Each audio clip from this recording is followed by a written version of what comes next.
Hello বন্ধুরা, কি অবস্থা সবার? কেমন আছেন? আশা করি ভালো আছেন। আলহামদুলিল্লাহ আমিও ভালো আছি। তো রাস্তা দিয়ে হাঁটতেছিলাম, তো হঠাৎ করে একটা কাকা, গ্রামের একটা কাকা জিজ্ঞেস করতেছে, বাতিজা তুমি জাল মারতে পারো কিনা? আমি বলতেছি, কাকা কি বলেন এগুলা? গ্রামের ছেলে আমরা জাল মারতে পারবো না, এটা কোনো কথা? তো উনি জালটা হাতে ধরা দিল, জালটা আমি বাস করতেছি, ঠিক করতেছিলাম, জালটা মারবো, দেখি কি মাছ ওঠে, নসিবে কি রাখছে আল্লাহ। পুরো ভিডিওটা দেখবেন, দেখি কিছু মাছ পাই কিনা। তারপর জালটা মারলাম, দেখি ইনশাল্লাহ। পুরো ভিডিওটা দেখেন। আমি পরে যাইতে লাগছিলাম, তো বন্ধুরা বলতেছি, কি রে তোর তো লুঙ্গি খুলি পরে যাবে এখন। তো জালটা মারলাম, দেখি কিছু মাছ উঠে কিনা, নসিবে কি আছে।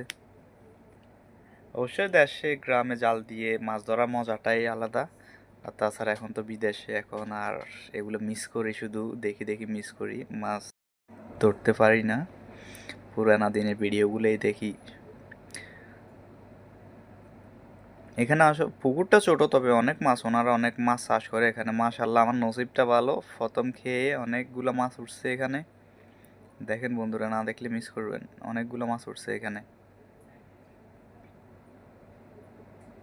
এই যে, তো আমি চাচার বললাম, চাচা আমার তো নসিবটা অনেক ভালো, প্রথম খেয়ে একটু মাছ উঠছে, একটা রুই মাছ উঠছে বড়, দেখেন।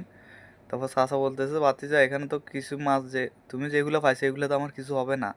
তো উনি বলতেছে, চলো আমরা নিচে নামবো, নিচে নামি মাছ ধরবো। আমি বলতেছি, চাচা আচ্ছা একটু অপেক্ষা করেন, জালটা জারিয়া নিই, জাইরা পর আবার নিচে নামবো, দরকার সমস্যা না চাচা, বাতিজা দুইটা টান দিই।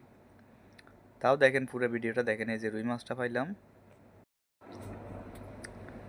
অনেক সুন্দর মাছ।